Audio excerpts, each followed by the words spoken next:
இந்த இனிமையான காலை பொழுதுல நம்ம எல்லாரும் இங்கே ஒன்று சேர்ந்திருக்கோம். இங்கே வந்திருக்கிற பக்தர்கள் எல்லாருக்கும் பகவானுடைய ஆசீர்வாதம் கிடைக்கணும். நம்ம எல்லாரும் கிருஷ்ண பக்தியில் முன்னேற்றம் அடைந்து பகவான் மேலே ஒரு உன்னதமான அன்பை வளர்த்துக்கணும். நம்ம எல்லாரும் ஒரு தடவை பிரார்த்தனை பண்ணுவோம். ஹரே கிருஷ்ணா கிருஷ்ணா கிருஷ்ணா ஹரே ஹரே ஹரே ராம ராம ராம ஹரே ஹரே. காலையில் என்ன படிச்சோம்? நம்ம திருப்பாவின்னு என்னது? திருப்பாவின்னு என்ன அர்த்தம்? பாவைன்னு என்ன? பெண். திருப்பாவைனா தெய்வீகமான பெண். ஆண்டாள் நம்மள மாதிரி சாதாரணமான பெண் கிடையாது. ஆண்டாள் இது ஜட உலகத்தை சேர்ந்தவங்களே கிடையாது. ஆண்டாள் பகவானுடைய பக்தர்களே மிக உன்னதமானவங்க. பகவான் இந்த பூமியில தோன்றி எண்ணற்ற லீலைகளும் அற்புதங்களும் பண்றாங்க. அப்போ ஒரு சமயம் பகவான் வராக அவதாரம் பண்ணாங்க. வராக அவதாரம் எதுக்காக பண்ணார் பகவான்? பூமாதேவி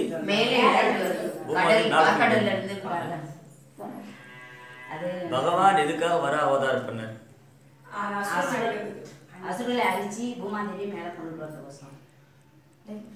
பகவான் வராக அவதாரம் எதுக்காக பண்ணாங்கன்னா, பூமி தேவி பூமியை ஹிரண்யாக்ஷனுங்கிற அசுரன் கர்ப்ப கடலை கொண்டு போய் வச்சுருவான். உள்ள வச்சுட்டு மற்றவங்களுக்கெல்லாம் ரொம்ப துன்பம் கொடுத்துட்டு இருந்தாங்க. பிரஜைகள், நாட்டில் உள்ள மக்கள் யாருமே சந்தோஷமா வாழ முடியல. தேவர்கள்லாம் அவங்க கடமையை ஒழுங்காக செய்ய முடியல. இப்படி விஷ்ணு மேல உள்ள பொறாமையினால ஹிரண்யாக்ஷன் தன் சகோதரன் ஹிரண்யகசிபுக்காக, ஹிரண்யகசிபு ரொம்ப அகங்காரம், பயங்கரமான அகங்காரம். அவனுக்கு நான் தான் இந்த உலகத்துக்கே சக்கரவர்த்தியா இருக்குன்னு நினைச்சிட்டான். யாரு? ஹிரண்யகசிபுவோடைய புகழை மேலும் பரப்புறதுக்காக ரொம்ப பேராசை கொண்ட ஹிரண்யாக்ஷன் 3 உலகத்தையும் தன்னுடைய சகோதரருடைய கட்டுப்பாட்டுல வச்சுக்கணும், அவனுடைய புகழை இன்னும் எல்லா திசையிலும் பரப்பணுங்கிறதுக்காக பூமியை கொண்டு போய் கர்ப்ப கடல் அடியில வச்சிருவான். யாரு? ஹிரண்யாக்ஷன். அப்போ ஹிரண்யாக்ஷனுடைய துன்பம் தாங்க முடியாம எல்லாரும் பிரம்மதேவர்கிட்ட பிரார்த்தனை செய்வாங்க. பிரம்மாட்ட இந்திரன், சந்திரன், வருணன் எல்லா தேவர்களும் பிரார்த்தனை பண்ணும்போது பிரம்மா யோசிச்சுட்டு இருக்காரு, என்ன பண்ணலாம், எப்படி இந்த ஹிரண்யாக்ஷன் இது பண்றது, இது எப்படி பகவான்கிட்ட பிரார்த்தனை பண்றதுன்னு பிரம்மா யோசிக்கிறார். பிரம்மாவுக்கு 4 தலையில் யோசிச்சுட்டு இருக்காரு. அப்போ மூக்கு துவார நாசிலேருந்து ஒரு சின்ன பூச்சி மாதிரி, ஒரு கொசு மாதிரி ஒரு சின்ன பிராணி அது பெருசாகி மிக பிரம்மாண்டமான ரூபம், ஒரு காட்டு பன்றியோட வடிவத்தை எடுத்துட்டார் பகவான். வசதி தசன சிகரே தரணி தவ லக்னா அசசினி கலங்க கலேவ நிமக்னா கேசவதி த சூக்கர ரூபா ஜெய ஜெகதீஷ். இந்த பகவான் ஜெகதீஷர் கிருஷ்ணர் சூக்கரா வராக அவதாரம் பண்ணாங்க. காட்டுப்பன்றியோட வடிவம். இந்த பன்றி எதையாவது போய் தோண்டி குறைச்சிக்கிட்டே இருக்கும் இல்லையா? போய் உள்ள பார்த்தீங்கன்னா அந்த இதில் சகதியிலெல்லாம் போய் நோண்டிக்கிட்டே இருக்கும். அந்த மாதிரி பகவான் மிக உன்னதமான ரூபம் எடுத்தார், மிக பிரம்மாண்டமான ரூபம். அப்படி பெருசாகிட்டே இருக்குது. அந்த உடம்பெல்லாம் பெரிய மலைகள் மாதிரி, மேரு மலை, மந்தாரா மலை மாதிரி பெரிய பெரிய மலை. அந்த உடம்புல உள்ள முடியெல்லாம் இருக்கு இல்லையா? அந்த முடியெல்லாம் ஒரு பெரிய பெரிய மரங்கள் மாதிரியும் குத்திட்டு நிற்குது. அப்படியே பார்த்து எல்லாம் பிரமிச்சு போயிட்டாங்க. யாரா இருக்கும், என்ன, யார் இது, ஒருவேளை இது பகவான் விஷ்ணுவா தான் இருக்குமோ அப்படின்னு எல்லாம் நினைக்கும் போது பகவான் மேலும் அவங்களை சந்தோஷப்படுத்துறதுக்காக தன் வாழை சுருட்டி அடிச்சு ஒரு கர்ஜனை பண்ணார். யாரு? வராகதேவ். ஜெய சிவராகதே பகவானுக்கு. அப்படி அந்த ஜலத்துக்குள்ள போய் பூமியை மேலே கொண்டு வந்தாங்க. அந்த நேரத்தில் ஹிரண்யாக்ஷனுக்கு பயங்கரமான கோபம் அவன் வராகரோட கடுமையாக சண்டை போட்டான். 2 பேருக்கு சண்டை நடந்து பூமியை கொண்டு மேலே வச்சுட்டு வராகர் ஹிரண்யாக்ஷன் கூட சண்டை பண்ணி அவனை வதம் பண்ணான்.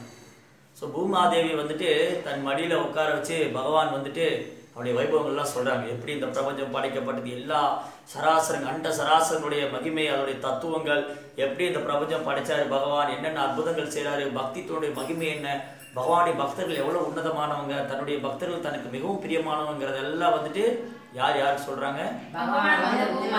வராகதேவர் பூமாதேவி இடத்துல சொல்கிறாங்க. பூமாதேவிக்கு ரொம்ப சந்தோஷம். பகவானுடைய லீலைகளுடைய மகிமைகளோட வைபவங்கள்லாம் இவ்வளோ சிறப்பு வாய்ந்ததா, இவ்வளோ சக்தி வாய்ந்ததா, இவ்வளோ அற்புதமானதா. அப்போ அதை நானே போய் பூமியில் எல்லாருக்கும் சொல்லணும். பூமியில் உள்ள எல்லாருக்கும் பகவானுடைய லீலைகளை பற்றி, அவருடைய மகிமைகள், பக்தி சம்பந்தமான அனைத்து விஷயங்களையும் தானே போதிக்கணும்னு ஆசைப்பட்டாங்க. யாரு? பூமாதேவி. அப்போ அவங்க பூமாதேவி பகவானுடைய லீலைகளை இந்த பூமியில் எல்லாருக்கும், நம்மளை மாதிரி கட்டுண்ட ஆத்மாக்கள், இந்த ஜட உலகத்தில் நம்ம எல்லாம் பிறப்பு இறப்புகள் பந்தத்தில் சுற்றிட்டு மாற்றிட்டு இருக்கோம் இல்லையா? நம்மளை விடுவிக்கிறதுக்காக பூமாதேவி ஆண்டாள திருவதாரம் பண்ணாங்க. ஆண்டாள் வந்து சாதாரண ஒரு பெண் கிடையாது. ஆண்டாள் வந்துட்டு பூமாதேவியே வந்து இந்த பூமியில தோன்றி பக்தியை குறித்து பிரச்சாரம் செய்வதற்காக தோன்றினாங்க. இப்போ வந்துட்டு ஸ்ரீவில்லிபுத்தூர் ஒரு அற்புதமான திவ்ய தேசம். ஸ்ரீவில்லிபுத்தூர்ல வந்து ஒரு அற்புதமான வைஷ்ணவர், மிக தூய்மையான பக்தர் வந்துட்டு 12 ஆழ்வார்கள் ஒருத்தர் வந்துட்டு பெரிய ஆழ்வார், விஷ்ணு சித்தர்னு பேர். அவர் பின்னாடி ஒரு பெரிய ஆழ்வார்னு அழைக்கப்பட்டார். அது ஒரு அற்புதமான லீலை. ஸோ பெரியாழ்வாருடைய நந்தவனத்தில் அழகான ஒரு குழந்தை, பொற்றாமரையில் வந்து ஒரு அழகான அந்த குழந்தை, அப்படியே உருக்கிய பொன் நிறத்தில் இருக்குங்க அந்த குழந்தை. அவ்வளோ அழகு, கண்கள்லாம் அப்படி தாமரை இதழ் மாதிரி இருக்குது. அந்த பெண் குழந்தையை பார்த்த உடனே பெரியாழ்வார் வந்து ரொம்ப அன்போடு எடுத்து அரவணைச்சு அதை வளர்க்குறாரு. ஸோ ஒரு வைஷ்ணவருக்கு குழந்தை கிடச்சிதுன்னா, ஒரு வைஷ்ணவருக்கு குழந்தை பிறந்தா அது ரொம்ப பாக்கியம் பண்ணியிருப்பாங்க அந்த குழந்தை. ஏன்னா சின்ன வயசுலேருந்தே அந்த குழந்தைக்கு வந்து பக்தியை போதிப்பாங்க. பக்தியை எப்படி செய்கிறது, பகவான் மேலே எப்படி அன்பு செய்து, பகவான் என்னென்ன லீலைகள்லாம் பண்ணியிருக்கிறாங்க, கிருஷ்ணர் என்னென்ன அவதாரம் பண்ணாங்க, ஒரு அவதாரம் என்னென்ன லீலை பண்ணாங்க, இது எல்லாம் வந்துட்டு ஆண்டாள் வந்துட்டு கோதை ஆண்டாள் வந்துட்டு பெரியாழ்வார்ட்டு வந்து கேட்டாங்க. பெரியாழ்வார் வந்து நிறைய கைங்கரியம், பூ இருக்கு இல்லையா, பூமாலை தொடுத்து அங்கே வடபத்ர சாயின்னு ஒரு பெருமாள் கோயில் இருக்குது ஸ்ரீவில்லிபுத்தூரில். அங்கே வந்து ரொம்ப அற்புதமாக சைனத்தில் பள்ளி கொண்டு இருப்பார் பெருமாள் வடபத்ர சாய். அவங்களுக்கு வந்துட்டு தினமும் பூமாலையை அர்ப்பணிக்கூடிய சேவை வந்து பெரியாழ்வார். ஆண்டாளும் வந்து சின்ன வயதுலேருந்தே அப்படி பகவானுடைய சிந்தனையில் வளர்ந்து வளர்ந்து வளர்ந்து கிருஷ்ணோட இல்லையிலேயே நினச்சிக்கிட்டு இருப்பாங்க. ஸோ இப்படி ஆண்டாள் வந்துட்டு கோபிகளுடைய பாவம், கோபிகள் வந்து எப்போவுமே கிருஷ்ணனுடைய நினைவுலேயே இருப்பாங்க. கிருஷ்ணனுடைய லீலைகள், அவருடைய மகிமைகள்லாம் நினச்சிட்டு இருப்பாங்க. கிருஷ்ணனுடைய அவங்க வந்து இமை அசையும் போது கூட அவங்களால கிருஷ்ணரை பார்க்காம இருக்க முடியாது. அதனால் சில நேரம் கோபிகளில் வந்துட்டு பிரம்மதேவரை நிந்திக்கிறாங்க. ஏன் பிரம்மா எங்களை வந்து இப்போ இமையை மூடுற மாதிரி படைச்சிங்க, இமையை மூடும்போது எங்களால் கிருஷ்ணரை பார்க்க முடியலையே. அந்த அளவுக்கு அன்பு யாருக்கு, கிருஷ்ணன் மேல. ரம்யா காஞ்சித் உபாசனா பிரஜவது பிருந்தாவனத்துல வந்துட்டு கோபிகளுடைய பக்தி வந்து மிக உன்னதமானது. அந்த பக்திக்கு ஒரு ஈடு இணையே கிடையாது. அந்த மாதிரி ஒரு பக்தர்கள், முதல் தரமான பக்தர்கள் கோபிகள். அவங்க கிருஷ்ணர் மேல வச்சிருக்கிற அன்பு, அவங்களுடைய பக்திக்கு வந்து எந்த ஒரு பக்தரும் சமமாகவே முடியாது. பிருந்தாவனத்து கோபிகள் வந்து கிருஷ்ணர் மேல அவ்வளோ அன்பு வச்சிருக்காங்க. ஆண்டாள் வந்துட்டு இந்த பூமியில் அவதரித்து அந்த கோபிகளுடைய பாவத்தில், பிருந்தாவனத்து கோபிகள் எந்த அளவுக்கு கிருஷ்ணர் மேலே அன்பு செலுத்துகிறாங்களோ அந்த கோபி பாவத்தில் வந்துட்டு பாடல் பாடுறாங்க. 30 பாசுரங்கள், 30 பாடல்கள் ரொம்ப அழகாக பாடியிருக்காங்க.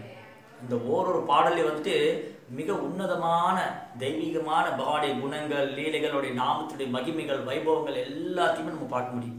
வெறும் 30 பாட்டிலே அவங்க எல்லாத்தையும், வேதங்களுடைய அனைத்து சாரத்தையும், வேதங்களுடைய எல்லா வேதத்துடைய நோக்கம் என்ன, அதனுடைய சாரம் என்ன, எல்லாத்தையுமே வந்து 30 பாட்டிலையும் கொடுத்துட்டாங்க. யாரு, ஆண்டாள் வந்து அவ்வளோ தெய்வீகமான ஒரு பக்தி, கிருஷ்ணன் மேலே அவ்வளோ அன்பு உள்ளவங்க. ஸோ முதல் பாசுரத்துலேருந்து நம்ம ஒன்றுன்னா இன்றைக்கி பார்க்கலாம். நம்ம எல்லாமே இன்றைக்கி பார்க்க முடியாது. ஒரு 10 பாட்டு வேணால் இப்போ நம்ம வந்து எடுத்துக்கிட்டு அந்த 10 பாட்டில் ஆண்டாள் என்ன சொல்ல வராங்க, அவங்க சொல்கிறது வந்து சாஸ்திரத்தில் எப்படி ஒற்று போயிருக்கு, வேதங்கள் புராணங்கள் என்ன சொல்லியிருக்கு, நம்முடைய சம்பிரதாயத்தில், நம்முடைய சம்பிரதாயம் இது பிரம்மா மாத்ரா கௌடிய வைஷ்ணவ, ஆண்டாள் திருவாதாரம் பண்ணது சம்பிரதாயங்கள் வேற வேறையா இருந்தாலும் லட்சியம் வந்து நோக்கம் ஒன்றுதான். ஸ்ரீ சம்பிரதாயத்தில் யார் வழிபடுறாங்க, லட்சுமி நாராயண், அதாவது பெருமாள், லட்சுமியும் பெருமாள். அதனால ஸ்ரீ சம்பிரதாயம், லட்சுமி தேவியே தோற்று வச்ச சம்பிரதாயம். நம்ம சம்பிரதாயத்தில் யாரை வழிபடுறோம்,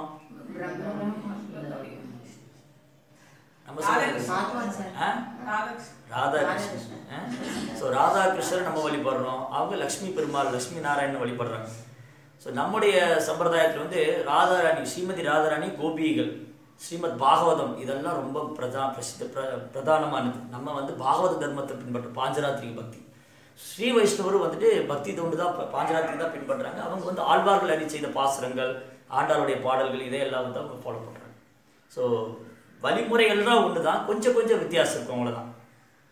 அப்போ வந்து ஆண்டாள் வந்துட்டு ரொம்ப உன்னதமான பிரார்த்தனைகள்லாம் செய்கிறாங்க பகவான் மேலே. அந்த ஓரொரு பாட்டில் என்னென்ன சொல்கிறாங்க அப்படிங்கிறத இன்றைக்கி நம்ம பார்ப்போம். ஸோ முதல் பாடல் என்னது, மார்கழி திங்கள் மதி நிறைந்த நன்னாளால் நீராட போதுவே போதுமீனோ நேரிழையில் சீர்மல்கும் ஆயர் பாடி செல்வ சிறுமீர்கள் ஊர்வேல் கொடுந்தொழியோ நந்த கோபன குமரன் ஏராந்த கண்ணி யசோதை இளம் சிங்கம் கார்மேனி செங்கன் கருமணியும் போல் முகத்தான் நாராயணனே நமக்கு பரவில்வான் பாரோர் போட படிங்கேடோ என்பாவாய். இது மார்கழி மாதம் பௌர்ணமி நன்னாள். அழகிய ஆபரணங்களை அணிந்தவர்களே, சீர்மிக்க கோகுலத்தின் செல்வ சிறுமிகளே, உலகோர் புகழும்படி நோன்பு நெய்து நீராடுவோம் வாருங்கள். நந்தகோபனின் புதல்வரும் யசோதையின் சிங்கக்குட்டியும் மேகத்தை ஒத்த கருமேனியும் செந்தாமரை மலர் போல் கண்களும் சந்திரன் போன்ற முகம் இவற்றை உடையவரும் ஆகிய ஸ்ரீமன் நாராயணர் நமது நோன்பிற்காக அருள் பொழிவாராக. ஸோ இந்த பாடலில் வந்து ஆண்டாள் என்ன சொல்கிறாங்க, யாருக்கு புரிஞ்சுது இது, என்ன சொல்ல வராங்க இதில் இந்த பாட்டில்? பகவானுடைய ரூபம், பகவானுடைய ரூபம் எப்பேற்பட்டதுன்னு ரொம்ப அழகாக வர்ணிக்கிறாங்க. நிறைய பேர் வந்துட்டு ரொம்ப அதிபுத்திசாலியாக நினச்சிக்குவாங்க. இந்த அதிபுத்திசாலியாக நினச்சிக்கிறவங்களாம் கடவுள் ரூபம் கிடையாது, ஒரு ஒளி வடிவானவர், ஜோதி வடிவானவர், புள்ளி வடிவானவர்லாம் சொல்லி தெரிவாங்க. ஆனால் உண்மையில் வந்துட்டு பகவானுடைய ரூபம் வந்துட்டு ரொம்ப அழகாக இங்கே வர்ணிக்கு. இளம் சிங்கக்குட்டிங்கிறார் கிருஷ்ணா. கிருஷ்ணா வந்து இளம் சிங்கம். இந்த குட்டி சிங்கம் எப்படி இருக்கும் அந்த மாதிரி வந்து அவ்வளோ அழகு, கண்கள்லாம் தாமரை இதழ் மாதிரி இருக்குது, அப்படி மலர்காலத்து மேகத்தில் ஒத்த நிறத்தில் இருக்கிற அப்படி கிருஷ்ணனுடைய ரூபத்தை ரொம்ப அழகாக வர்ணிக்கிறாங்க. கிருஷ்ணனுடைய ரூபம் வந்துட்டு பகவான் ரூபம் இருக்குது, அந்த ரூபம் வந்து தெய்வீகமானது. அவருக்கு ரூபம் இல்லைன்னா என்ன அர்த்தம்? அவருக்கு ரூபம் இல்லைன்னா நம்மளை மாதிரி ரூபம் இல்லைன்னு அர்த்தம். பகவானுடைய ரூபம் வந்துட்டு நம்மளை மாதிரி ஜட ரூபம் பௌத்திகமானது கிடையாது. பகவானுடைய ரூபம் வந்துட்டு ஆத்மீகமானது, ரொம்ப ரொம்ப மங்களகரமானது. ஸோ பகவானுக்கு ரூபத்துக்கு எந்த ஒரு வித்தியாசம் கிடையாது. முதல் பாடலே வந்துட்டு ஆண்டாள் வந்து கிருஷ்ணர் ஒரு புருஷோத்தமர், முழு முதற் கடவுள், அவருக்கு ரூபம் இருக்கு அப்படிங்கிறத ரொம்ப அழகாக தெளிவாக எடுத்து வைக்கிறாங்க. அவருடைய ரூபத்தை ரொம்ப அழகாக வர்ணிக்கிறாங்க.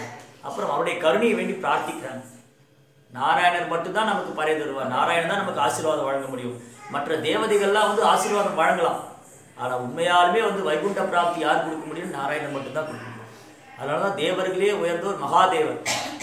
மகாதேவர் சிவபெருமான் என்ன சொல்றாங்க? முக்தி பிரதானாம் சர்வேஷாம் விஷ்ணுரேவ நசம்சயக.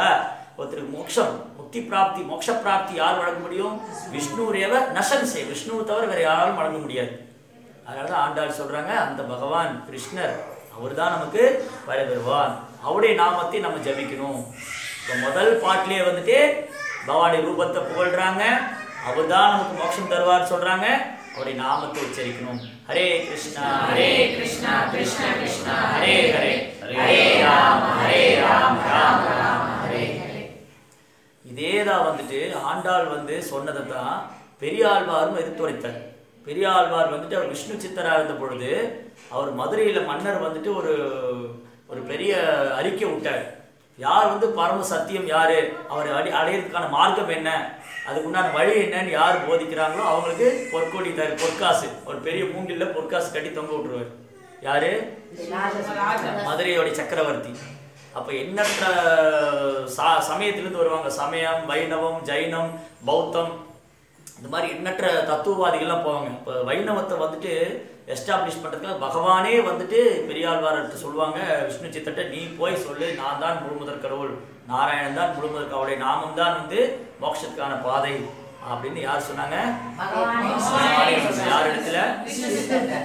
ஸோ அந்த மாதிரி ஒரு இடத்துலையும் ஒரு காலகட்டத்திலையும் பார்த்தீங்கன்னா பகவான் வந்து இதை உறுதிப்படுத்துறாரு. ஒரே சம்பவம் வந்து தொடர்ந்து ஆழ்வார்கள் ஆச்சாரியர்களால் போதிக்கப்படுதுன்னா அது வந்து இன்னும் ஆணித்தரமாக நமக்கு பதிவுக்காக தான். நம்ம வேற இதில் குழப்பத்தையும் ஆளாக வேண்டியதில்லை. இந்த மார்க்கும் கரெக்டாக, அந்த மார்க்கும் கரெக்டாக, இதில் போகணுமா, எதுவுமே குழப்பிக்க வேண்டியதில்லை. பெரியாழ்வார் வாழ்க்கையில் நடந்திருக்கு, அவருடைய சரித்திரம் மூலமாக பகவான் நமக்கு ஞாபகப்படுத்துகிறாங்க, நாராயணன் தான் பரம சத்தியம், அவர் அடையறதுக்குண்டான ஒரே மார்க்கம் பக்தி மார்க்கம், அவருடைய நாமத்தை ஜபிப்பதுதான் ஒரே வழி. அதே தான் நீங்கள் ஆண்டாலும் திரும்ப சொல்கிறாங்க. பகவானுடைய ரூபம் தெய்வீகமானது, அவர் நித்தியமானவர், அவர் அழிவற்றவர், அவர் ஆத்மீகமானவர், அவருடைய ஆசீர்வாதம் இருந்தால் நம்ம பக்தியில் முன்னேற்றம் அடைய முடியும். அவருடைய நாமத்தை தொடர்ந்து உச்சரிக்கணும். ஸோ இதே தான் வந்து சைத்தன்ய மகாபிரபுன்னு சொல்கிறார். சைத்தன்ய மகாபிரபு என்ன சொல்கிறாங்க? யாருக்கு தெரியும் சைத்தன்ய மகாபிரபு போதனை என்னது? சைத்தன்ய மகாபிரபு என்ன சொல்லி கொடுக்குறாரு? போலோ கிருஷ்ணா, பஜோ கிருஷ்ணா, கரோ கிருஷ்ண சிக்கா. நீங்கள் யாரெல்லாம் பார்க்குறீங்களோ, எங்கெல்லாம் போகிறீங்களோ அங்கே வந்து போலோ கிருஷ்ணா, பகவான் பற்றி பேசுங்க, பகவானுடைய நாமத்தை சொல்லுங்க, பகவானுடைய சேவையில் ஈடுபடுங்க. சைத்தன்ய மகாபிரபு சொல்கிறார். கிருஷ்ணர் என்ன சொல்கிறார் பகவத்கீதையில்? சததம் கீர்த்தயந்தோ மாம் யதந்தஸ்ய திடவ்ரதஹ நமஸ்யந்தஸ்ய மாம் பக்தியா நித்யயுக்தோபாசதே. சததம் கீர்த்தயந்தோ மாம், எப்பொழுதும் என் புகழ் பாடிக்கொண்டும், எப்போதும் என் புகழ் பாடிக்கொண்டும், சததம் கீர்த்தயந்தோ மாம் யதந்தஸ்ய திடவ்ரதா. திடவ்ரதான உறுதியான மனதோட. திடவ்ரதான என்னது? உறுதியான மனதோட. சும்மா 30 நாள் பாசனம் படிச்சுட்டு அப்புறம் 31 நாள் எல்லாம் மறந்துறது கிடையாது. நம்மளால என்ன பண்ணுவாங்க, இந்த சடங்கு பண்றதுல ரொம்ப பிடிக்கும். சடங்கு பண்றதுன்னா மார்கழி மாசமா எழுந்துச்சு இந்த தலையில ஆட்டு தலையில தண்ணி தெளிச்சு அப்படி சுழுத்துட்டு ஓடும் இல்லையா? ஆட்டு மேல தண்ணி தெளிச்சு விட்டோம்னா அப்படி செழிச்சு இப்படி சிரிச்சுட்டு ஓடும். அந்த மாதிரி தினம் ஓட வேண்டியது. அது 30 நாள் முடிஞ்சுதா, அவ்வளவுதான், முடிஞ்சு போச்சு. அதுக்கப்புறம் அது என்ன ஆயிடுச்சு, இப்போ ஆக்சுவலி வந்து பார்த்தீங்கன்னா காலையில் எழுந்திரிச்சு கோலம் போடணும். அதாவது மங்களகரமானதுன்னு காலையில் எழுந்த உடனே வாசல் தெளிச்சு கோலம் போடணும்.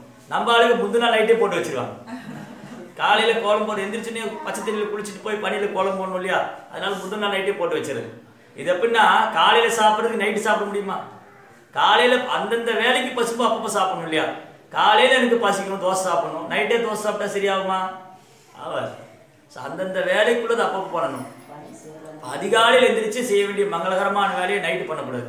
நைட்டு செய்ய வேண்டியது நைட்டு என்ன பண்ணணும், இரவு நேரத்தில் என்ன பண்ணணும், பேசாமல் போத்தி படுத்தணும், அவ்வளோதான். காலையில் எந்திரிச்சு செய்ய வேண்டிய வேலைகள்லாம் இருக்குது, அதை காலையில் தான் பண்ணணும். அந்தந்த நேரத்துக்கு உண்டான நேரத்துக்கு வேலையை அந்தந்த வேலையை செய்யணும். ஸோ இப்படி வெறும் 30 நாள் மட்டும் பக்தி பண்ணால் பத்தாது. ஜனங்களுக்கு வந்து சடங்கு மாதிரி பக்தி பண்ண பிடிக்கும், சாஸ்திரங்களுக்கு உட்பட்ட பக்தி பண்ண பிடிக்காது. சடங்கு மாதிரி பண்ண சொல்லுங்க, ஓடி ஓடி வருவாங்க. இந்த இது பண்ண பண்ணி வந்து புண்ணியம் கிடைக்கும், புண்ணியத்துக்காக வேண்டி பண்ணுறது இல்லையா. உண்மையில் அன்பெல்லாம் ஒன்றும் கிடையாது. ஏதோ ஒரு பயம், இந்த 30 நாளாவது நம்ம பிரார்த்தனை பண்ண நடந்துடாத, நமக்கு பையனுக்கு கல்யாணம் ஆகிடாதா, பையனுக்கு கல்யாணம் ஆகிடாதா, பொண்ணு கல்யாணம் ஆகிடாதா, என் பையன் வெளிநாடு போயிட மாட்டானா, எனக்கு அது கிடைக்காதா இது கிடைக்காதா, இந்த மாதிரி நம்ம வந்து உண்மையாலுமே பக்தியோடு பண்ணுறது இல்லை. எனிவே எதுவாக இருந்தாலும் இங்கிலீஷில் இன்னொரு வார்த்தை இருக்குது, something is better then nothing. ஒன்றுமே இல்லாமல் இருக்குது, இது பரவாயில்ல. அட்லீஸ்ட் 30 நாளாவது பண்ணுறாங்களே சந்தோஷப்பட்டுக்க வேண்டியதான் இல்லையா. ஒன்றுமே பண்ணாமல் இருக்கிறதுக்கே இது பரவாயில்ல. ஸோ அதனால வந்துட்டு பக்திங்கிறது வந்து மிக உன்னதமானது. அது ஒரு நாள் பண்ண வேண்டியதில்லை. பாகவதம் என்ன சொல்லி, நித்தியம் பாகவத சேவையா, நஷ்டப்பிராயேஷு அபத்ரேஷு நித்தியம் பாகவத சேவையா பகவதி உத்தம ஸ்லோகே பக்தி பவதி நைஷ்டிகி. இந்த உத்தமமான ஸ்லோகங்கள் பாகவதம், பகவத்கீதை, திருப்பாவை எல்லாம் பக்தியை கொடுக்கக்கூடியது. அது சும்மா வந்து ஒரு நாள் 2 நாள் படித்தா பார்த்தாது. அப்புறம் என்ன ஆயிரும், ஒரு நாள் படித்தா என்ன ஆகும், நமக்கு அவ்வளோதான், அடுத்த நிமிஷமே மறந்து போயிடும். நமக்கு இந்த மறதிக்கு ஒரு வியாதி இருக்கு, நம்ம எல்லாருக்கும் ஞாபகம் மறதிக்கு ஒரு நோய் இருக்குது. அது இப்போ கேட்டு அடுத்த நிமிஷம் கேட்டால் மறந்து போயிடும். அதனால தான் நித்தியம் பாகவத சேவையா தொடர்ந்து கேட்டுக்கிட்டே இருக்கணும், தொடர்ந்து சேவை பண்ணிக்கிட்டே இருக்கணும். வைஷ்ணவர்களுக்கும் பாகவதத்துக்கும் 2 பாகவதம், புஸ்தக பாகவதம், பக்தர் பாகவதம், 2க்கும் சேவை பண்ணிகிட்டே இருக்கணும். ஒருத்தர் வந்து பக்தர்கிட்ட இருந்து கேட்டுகிட்டே இருக்கணும், தொடர்ந்து கேட்டுக்கிட்டே இருக்கணும், தொடர்ந்து படிச்சுட்டே இருக்கணும். இந்த 30 நாள் பண்ணால் முடிஞ்சு போச்சு. இந்த கேரளாவில் என்ன பண்ணுவாங்கன்னா பாகவத சப்தாகம்னு பண்ணுவாங்க. சப்தாகம்னா 7 நாள். இந்த பாகவதத்தை உட்காந்து 7 நாள் தொடர்ந்து கேட்பாங்க. எதனால 7 நாள் கேட்குறாங்க தொடர்ந்து? ஏன் பாகவதத்தை உட்காந்து 7 நாள் தொடர்ந்து கேட்குறாங்க? ஏன்னா பரீட்சித் மகாராஜா 7 நாள் கேட்டார். ஆனால் பரீட்சித் மகாராஜா எந்த மனநிலையில் கேட்டார் வேற. பரீட்சித் மகாராஜாவுக்கு வந்து 7 நாள் தான் இருக்க போறோம்னு தெரிஞ்சு போயிடுச்சு. அந்த 7 நாளும் முழுக்க முழுக்க சாப்பிடாம தூங்காம பசி ஏக்கம் தாகம் கவலை எதுவுமே இல்லாம தொடர்ந்து கிருஷ்ணர் லீலைகளை கேட்டே இருந்தார். யாரு? பரீட்சித் மகாராஜ். பரீட்சித் மகாராஜ் 7 நாள் தொடர்ந்து கேட்டாரு. 8வது நாள் 7ஆம் நாள் முடியல ஒரு பகவானுடைய ஆத்மீக லோகத்துக்கு போயிட்டாரு. நம்ம ஜனங்க என்ன பண்ணுவாங்க, பரீட்சித் மகாராஜ் 7 நாள் கேட்டதுல இவனு 7 நாள் உட்காந்து படிப்பான். உட்காந்து கடப்படா கடப்படா கடப்படான்னு படிச்சுட்டு 8வது நாள் வந்துட்டு அவ்வளோதான். இந்த சபரிமலைக்கு மாலை போட்டு போவாங்க இல்லையா, அந்த மாலை போட்ட நேரத்தில் பார்த்தா அப்படி பயங்கர பக்தியாக இருப்பாங்க. அதுக்கப்புறம் வந்து ஆடு மாடு ஓடுறது போடுறது எதையும் ஆமாம், அந்த மாதிரி வந்துட்டு சும்மா ஒரு சடங்குக்காக பண்ணக்கூடாது, உண்மையான பக்தியோடு பண்ணணும். அப்போ கிருஷ்ண பக்தர்னா உண்மையான பக்தி பண்ணுறவங்க. அவங்க வந்து ஆச்சாரியர் சொல்லி கொடுத்த, பிரபுபாதர் மாதிரி ஆச்சாரியர் சொல்லி கொடுத்த பக்தியை பின்பற்றவங்க வந்துட்டு உண்மையாலுமே இருக்கும். நம்மால் மாலை போடுவாங்க எப்போ 30 நாள் வந்து திருப்பாவை படிக்கும்போதோ இல்லை சபரிமலைக்கு மாலை போடும்போதே அவர் பாகவதம் படிக்கும்போது ரொம்ப பக்தியாக இருப்பாங்க. அதுக்கப்புறம் பார்த்தா எல்லாத்தையும் கழட்டி பூட்டி வச்சுருவாங்க உரமாச்சு. அதுக்கப்புறம் திரும்ப அடுத்த வருஷம் தான். அப்படி இல்லை நம்ம பக்தி. நம்ம பக்தி வந்து எப்படி இருக்கணும், எப்போவுமே நித்தியம் பாகவத சேவையா தொடர்ந்து பாகவத சேவை பண்ணணும். அதுதான் உண்மையான பக்தி. ஸோ 2வது ஸ்லோகத்தில் என்ன சொல்கிறாங்க, வையத்து வாழ்வீர்கள் நாமும் நம்பாவைக்கு செய்யும் கிரிசைகள் கேளீரோ பார்க்கடல் பையன் என்ற பரமன் அடிப்பாடி நோயுண்ணோம் நெய்யுண்ணோம் பாலுண்ணோம் நாட்காரை நீராடி மையிட்டெழுதோ மலரிட்டு நாம் முடியோம் செய்யாதன செய்யும் தீக்குறளை சென்றோதோம் ஐயமும் பிச்சையும் ஆண்டனையும் கைகாட்டி உண்மாறு என்று உகந்தேலோர் என்பாவாய். ரொம்ப அற்புதமாக சொல்கிறாங்க. பூமியில் வாழ பிறந்தவர்களே, உய்யும் வகையை எண்ணி மகிழ்ந்து நமது பாவை நோம்பிற்கான நெறிமுறைகளை கேளுங்கள். பார்க்கடலில் ஐந்துரி கொண்ட பரமன திருவடிகளை பாடி விடியற்காலத்தில் நீராடுவோம். தானத்தையும் பிச்சைகளையும் செருக்கில்லாமல் கொடுப்போம். நெய்யும் பாலும் உண்ண மாட்டோம். கூந்தலை பூச்சோடி முடிக்க மாட்டோம். பெரியோர் செய்யாதவற்றை செய்ய மாட்டோம். கண்ணபிராடம் போய் பிறருக்கு தீமை உண்டாகுமாறு கோல் சொல்ல மாட்டோம். சூப்பர். இந்த ஸ்லோகத்துல 3-4 விஷயங்கள் கண்டினியூஸா சொல்றாங்க. பொதுவா ஜனங்க வந்து பூக்களை பறிச்சு அவங்க சூடி அழகு பார்க்கணும்னு நினைப்பாங்க. ஆனா ஆண்டாள் என்ன சொல்றாங்க, அந்த மலர்கள் எல்லாமே பகவானுக்கு தான். எந்த ஒரு பொருள் நம்ம எடுத்துக்கிட்டாலும் அது முதல்ல பகவானுக்கு ஆஃபர் பண்ணணும். புதுசா ட்ரெஸ் வாங்கிட்டு வரோம், பூ வாங்கி எது வாங்கிட்டு வந்தாலும் முதல்ல பகவானுக்கு போட்டு அழகு பார்க்கணும். அதுக்கப்புறம் அதை நம்ம சூடிக்கணும். நம்ம எங்க எடுத்தோடனே அப்படி பாஞ்சிட வேண்டியதுதான். அதுக்கப்புறம் தான் நம்ம மற்றதெல்லாம். ஸோ பகவான்லாம் ரெண்டாவது தான் நமக்கு. முதல்ல அதான் புலன்களுக்கு வந்து நம்ம அடிமையா இருக்குது. புலன்களுக்கு அடிமையா இருக்கிறவங்க எப்படா என்னுடைய புலனை சந்தோஷப்படுத்துறதுன்னு நினச்சிக்கிட்டே இருப்பாங்க. ஆனால் யார் ஒருத்தர் கோவிந்தனுடைய புலன்களை திருப்திப்படுத்துறாங்களோ ஆட்டோமேட்டிக்காக இயல்பாக அவங்க புலன்கள்லாம் சந்தோஷமாயிடும். ஆண்டாள் என்ன சொல்றாங்க, இந்த மலர்கள்லாம் வந்துட்டு பகவானுக்கு சூடி கொடுத்த சுடற்கொடி. ஆண்டாள் வந்து 2 மாலை கொடுத்தாங்க, ஒன்று பூ மாலை, ஒன்று பாமாலை. பூ மாலை வந்து ரொம்ப அழகா சூடி தானே சூடி பார்த்து அது பெருமாளுக்கு சாத்தினாங்க. இன்னொன்று இந்த 30 பாசங்கள் பாமாலை ரொம்ப அற்புதமாக பாடி அதையும் பெருமாளுக்கு சாத்தினாங்க. ஸோ பூமாலை சூடி கொடுத்ததுனால ஒரு சூடி கொடுத்த சுடற்கொடிய திருநாமம் யாருக்கு? இப்போ நீங்கள் ஸ்ரீவில்லிபுத்தூர் போனீங்கன்னாலும் அந்த கிணறு இருக்கு. ஆண்டாள் வந்து அந்த மாலை அடிச்சுட்டு கிணறு தண்ணியில் எட்டி பார்ப்பாங்களாம். இந்த மாலை அழகா இருக்கா, நல்லதா இருந்தா இது பகவானுக்கு போடலாம். இது குற்றமா சரியா தப்பா?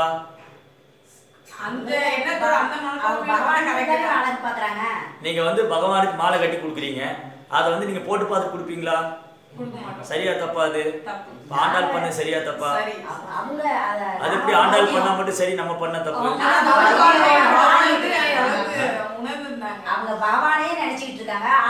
அப்ப நம்மளும் பகவான் நினைச்சுட்டு அந்த மாதிரி போட்டு பார்த்து கொடுக்கலாமா? ரொம்ப சிம்பிள். பெரியவங்க என்ன சொல்றாங்களோ, ஆச்சாரியர் என்ன சொல்றாங்களோ அது சொல்ற விஷயத்தை மட்டும் ஃபாலோ பண்ண தவிர அவங்கள மாதிரி நகல் பண்ணக்கூடாது. ஆச்சாரியர் சொல்ற விஷயத்த ஃபாலோ பண்ணணும், ஏற்று நடந்துக்கணும். அவங்கள மாதிரியே நடக்கணும்னு நினைக்கக்கூடாது. ஆண்டாள் வந்து மாலையை போட்டு பார்த்தாங்க, சரி ஆண்டாள் மாலை கட்டி கொடுத்தாங்க சந்தோஷம். அதே மாதிரி நானும் மாலை கட்டி பெருமாளுக்கு சாதனம், பகவானுக்கு கொடுக்கணும், கிருஷ்ணருக்கு கொடுக்கணும், ரைட். ஆண்டாள் போட்டு பார்த்து கொடுத்தாங்க, நானும் போட்டு பார்த்து கொடுக்கணும், மாயோகி நடு இமிடியட்லி வேர் சீட்டர், ஏமாற்றுக்காரங்க. ஏன்னா ஆண்டாளுடைய பக்தியோட நிலை வேற, என்னுடைய பக்தியோட நிலை வேற. ஆண்டாள் வந்து பகவானுடைய ஸ்மரணத்திலே இருக்கிறாங்க, பகவானுடைய ஆத்மீக லோகத்திலிருந்து வந்திருக்கிறாங்க. நம்ம வந்து நம்மளுடைய கர்மத்தையெல்லாம் அனுபவிக்கிறது இங்கே வந்திருக்கோம். கர்மத்தை தொலைக்கிறதுக்காக தான் பக்தி பண்ணிட்டு இருக்கோம். கரெக்டா? இப்போ ஆண்டாள் வந்து சூடி பார்த்து கொடுத்தாங்கன்றத நம்ம சூடி பார்த்து கொடுக்கக்கூடாது. நம்ம வந்து ரொம்ப ஆச்சாரமா பக்தி பண்ணி பகவானுக்கு அதை சமர்ப்பிச்சுட்டு அதை பிரசாதமா நம்ம எடுத்துக்கணும். ஆனால் ஆண்டாள் வந்துட்டு பகவானுடைய நித்தியமான சேவைகள் ஒருத்தரா இருந்ததுனால ஆண்டாளுடைய பக்தியை பகவான் பார்த்தார். நம்ம ஒரு காலத்துல வந்து குருவோடைய கருணையினால உன்னதமான பக்திகள் இருக்கும்போது நமக்கு அந்த மாதிரி எண்ணங்கள்லாம் ஏற்பட வாய்ப்பு இருக்கு. அது எந்த ஜென்மத்தில் எடுக்கும் தெரியாது. எந்த ஜென்மத்தில் பகவானை நம்ம குழந்தையா நினைப்போம், எந்த ஜென்மத்தில் பகவானை காதலனா நினைப்போம், எந்த ஜென்மத்தில் பகவானை நண்பனா இருப்போம், அது தெரியாது நமக்கு. அது வந்து நம்ம செய்யக்கூடிய பக்தியினுடைய பாவம். நம்ம இப்போ வந்து என்ன பக்தி பண்றோம்? இப்பெல்லாம் பாவத்துல தான் பக்தி பண்றோம், பாவத்துல இல்லை. பாவம் பாவம் ரெண்டு இருக்கு. தமிழ்ல ஒரே வார்த்தை தான், பாப்பா. சான்ஸ்கிரிட்ல பா பா பா பா 4 வருஷம் வரும். பா பா பா பா. பாவம் வேற, பாவம் வேற. தமிழ்லானா ஒரே வார்த்தை தான், பாவம் தான் இருக்கு. ஆனா பாவம்ங்கிறது மனோநிலை, பாவம்ங்கிறது செய்த பாவம். கரெக்டா? ஸோ நம்ம வந்து ஏற்கனவே முன்ஜென்மத்தில் செய்த பாவத்தினால இப்போ பெரிய எடுத்து கஷ்டப்படுறோம். ஆனால் நம்ம தொடர்ந்து பக்தி பண்ண இந்த பாவ வினைகள்லாம் விடுபட்டு உன்னதமான பக்தியோடைய தளத்தில் வரும்போது கிருஷ்ணன் ஒரு பாவம் ஏற்படும். அந்த பாவம் குருவோடைய கருணையினால வந்துட்டு பகவானை தன்னுடைய நான் சேவகன், பகவானுடைய எஜமானன், நான் பகவானுடைய நண்பன், இல்லை பகவானுடைய காதலன், அந்த மாதிரி மனோபாவம் வந்து அந்த பக்தியுடைய பாவம் வெளிப்படும். அது எப்போ வந்து நம்ம வந்து பௌதிக ஆசைகளே துளி கூட இல்லாம 0.1% கூட பௌதிக ஆசை இல்லாம முழுக்க முழுக்க கிருஷ்ணனுடைய நினைவிலேயே வாழ ஆரம்பிக்கும் பொழுது அந்த பக்தியினுடைய தரமானது நாளுக்கு நாள் அதிகரிச்சு குருவுடைய கருணையினால் ஒரு நாள் ஒரு குறிப்பிட்ட விதமான அன்பு பகவான் நம்ம ஏற்படும். அது வந்து நம்ம எந்த அளவுக்கு ஸ்ரத்தையோட பக்தி பண்றோமோ அதை பொறுத்து இருக்கு. மேபி இந்த லைஃப்லேயே கிடைக்கலாம், இன்னும் பல ஜென்மங்கள் ஆகலாம். அதெல்லாம் விட்டுருவோம். நமக்கு எதுக்கு அங்கெல்லாம் போயிட்டு ஆன்மீக குரு சொன்னது கரெக்டாக பண்ணிட்டு இருந்தாலே போதும். 4 விதிமுறையை கடைபிடிச்சு 16 மாலை வந்துட்டு ஹரே கிருஷ்ணா கிருஷ்ண கிருஷ்ணா ஹரே ஹரே ஹரே ராம் ராம் ராம் ஜபிச்சுட்டு இருந்தாலே போதும். ஸோ அதனால மலர்களை வந்து முதல்ல பகவானுக்கு அர்ப்பணிக்கணும். 2வது சொன்னாங்க சாண்டிங். பகவானுடைய நாமத்தை வந்து உச்சரிக்கும் போது யார் ஒருத்தர் வந்து பக்தி தோன்று பண்ண ஒரு புலன்களை கட்டுப்படுத்த ரொம்ப அவசியம். அதனால தான் வந்துட்டு வைஷ்ணவர் வந்து 4 மாதம் வந்து சாதுர்மாச விரதம் இருப்பாங்க. ஒரு மாசம் வந்து முதல் மாசம் என்ன தவிர்ப்பாங்க?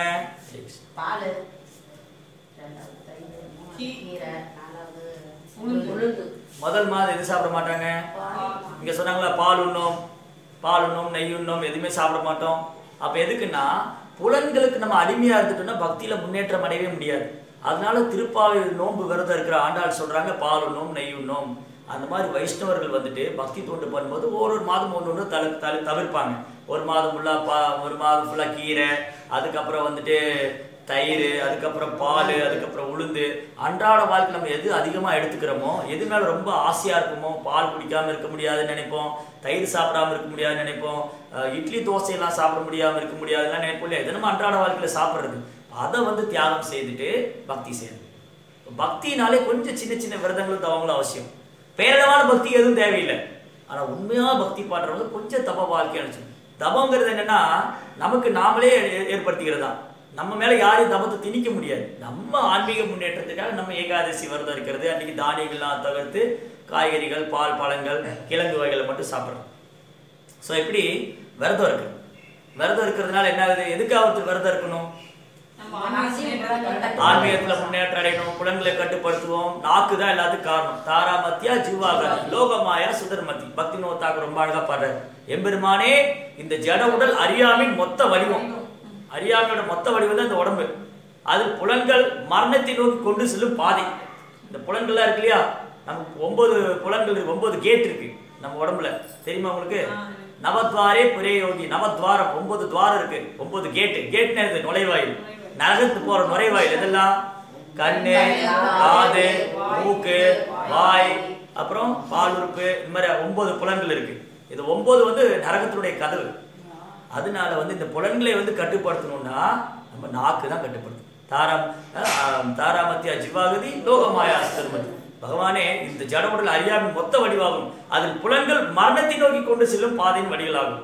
ஆனால் கிருஷ்ணரே, நாங்கள் எவ்வாறோ இந்த ஜட புலன்களும் கடலினுள் விழுந்து விட்டோம், விழுந்தாச்சு.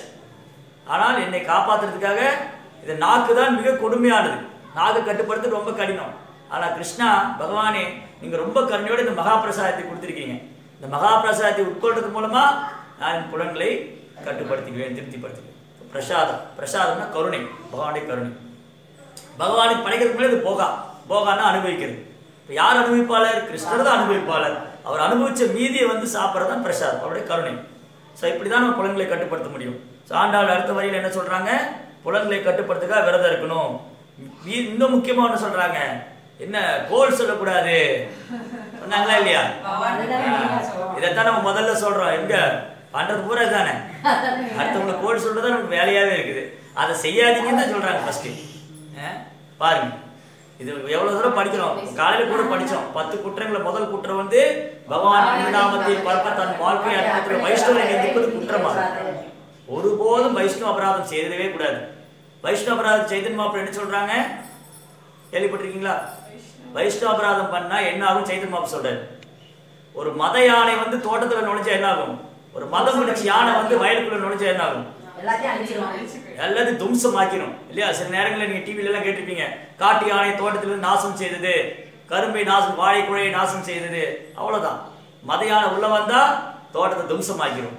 அந்த மாதிரி கஷ்டப்பட்டு நம்ம பக்தி பண்றோம் இல்லையா? கொஞ்சம் கொஞ்சமா வந்து நாமம் ஜபிச்சு ரொம்ப புலன்கள் எல்லாம் கட்டுப்படுத்தி எவ்வளவோ சிரமப்பட்டு பக்தி பண்ணிட்டு வரோம். ஆனா ஒரு வைஷ்ணவருக்கு அபராதம் பண்றது மூலமா ஆவலும் போயிடுச்சு. இப்படி மேலே ஏறி வரும்போது டபார்னு கீழே விழுந்துடும். நல்லா கஷ்டப்பட்டு மேலே ஏறுறோம், அங்கிருந்து அப்படியே யாரும் தலை நம்மளே கீழே பிடிச்சிடுவோம். தள்ளியெல்லாம் விட வேண்டாம், நம்மளே விழுந்துடும்.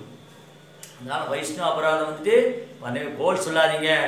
ஒரு பக்தரை பத்தி இன்னொரு பக்தர்கிட்ட பகவான்டி போய் கோல் சொல்லுவாங்க. இங்க பகவான்டி கோல் சொல்லாதீங்க. பகவானுக்கு பிடிக்கவே செய்யாது. பகவான்கிட்ட வந்து ஒரு பக்தனை பத்தி இன்னொரு பக்தனை பத்தி சொன்னா நீ பெரிய யோகினான்னு கேட்பார் பகவான்.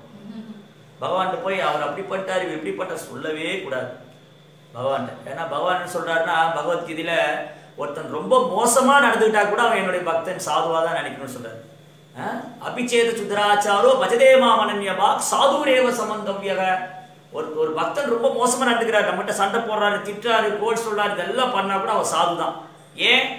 என்னோட பக்தர். ஏன்னா கிருஷ்ணனுடைய சேவை நாமத்தை ஜபிக்கிறார், கிருஷ்ண பக்தி பண்றாரு, அவரை சாதுவா தான் கருதணும்னு சொல்றாரு. அபிச்சேத துராச்சாரம், துராச்சாரம் ரொம்ப மோசமா நடந்துக்கிறான். யார்கிட்ட போனா சண்டை போடுறாங்க, கோவப்படுறாங்க, டென்ஷனா இருக்கிறாங்க, அடுத்தவங்க கோல் சொல்றாங்க, இதெல்லாம் பண்றாங்க, நமக்கு நல்லாவே தெரியுது. ஆனாலும் அவரை வந்து உதாசீனப்படுத்தக்கூடாது, வெறுக்கக்கூடாது, அவங்க மேல குறை சொல்லக்கூடாது, காரணம் என்னது? சாதுரேவ, அவர் பக்தி தொண்டு பண்றதுனால அவர் சாது தான்.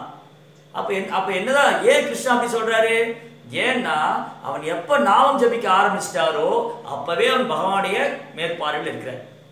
ஆனா தன்னுடைய குணத்தினாலையும் தான் பக்தியில பக்குவம் ஆகாததினாலையும் ஒரு பக்தன் வந்து சில நேரங்கள்ல வந்து கோவப்படலாம், சண்டையிடலாம், இதெல்லாம் இருக்கத்தான் செய்யும். ஆனா தொடர்ந்து ஒரு பக்தி பாதையில் இருக்கிறதுனால கிருஷ்ணர் சொல்றாரு, சிப்ரம் பவதி தர்மாத்மா சச்சோச்சாதி கச்சரி கௌந்தேய பிரதிதான இன்னமே பக்த பிரணஷதி. வெகு சீக்கிரமாவே அவர் நான் வந்து சரி பண்ணிடுவேன், என்னுடைய பக்தன் என்னைக்கு வீண் போக மாட்டார் சொல்றாரா இல்லையா? 2 ஸ்லோகத்துல அடுத்தடுத்து சொல்றாரு. அதனால ஒரு பக்தர்கிட்ட குறை காணவோ கோல் சொல்றதுக்கோ நமக்கு அதிகாரமே கிடையாது. அது ஆன்மீக குருவுக்கும் கிருஷ்ணாவுக்கும் மட்டும்தான் உண்டு. நம்மளுடைய டியூட்டி என்னது? அவங்கள்ட்ட உள்ள நல்ல விஷயங்களை மட்டும் எடுத்துட்டு அதை ஃபாலோ பண்ணணும். கெட்டதை விட்டுறணும், பார்க்கக்கூடாது. நல்லதை மட்டும் பார்க்கணும், அதை மட்டும் எடுத்துக்கணும். ஆனால் முதல்ல தெரியுறது என்ன தெரியும்? குறைகள் தான் தெரியும் இல்லையா? ஏன்னா நம்ம அப்படியே பார்த்து பார்த்து பழகிட்டோம், எல்லாத்தையும் குற்றம் கண்டுபிடிச்சே பழகிட்டோம். அதனால நல்லது நம்ம கண்ணுக்கு மெதுவாக தான் படும். இப்போ இந்த செவரு அழகாக பெயிண்ட் பண்ணியிருக்கிறாங்க, ஒரு இடத்துல ஒரு புள்ளி இருந்துச்சு, என்ன தெரியும்? அழுக்கா இருக்கு, நேரம் அந்த அழுக்கு தான் தெரியும். அந்த புழுதான் அழகா இருக்கிறதெல்லாம் தெரியாது. அதுதான் நம்முடைய நேரம். நம்ம எப்பவுமே குறை கண்டு பழகிட்டோம். ஆனா இதெல்லாம் மாறணும். தொடர்ந்து ஆண்டாளிங்க சொல்றாங்க, குறை காணாதீங்க, கோல் சொல்லாதீங்க. சைத்தன்ய மகாபிரபு சொல்றாரு, மத யானை அபராதம் பண்ணாதீங்க. பகவான் சொல்றாரு, அவன் மோசமா நடந்துட்டா கூட என்னுடைய பக்தன் தான், நீ குறை சொல்லக்கூடாது, அவனை நான் சரி பண்ணுவேன்.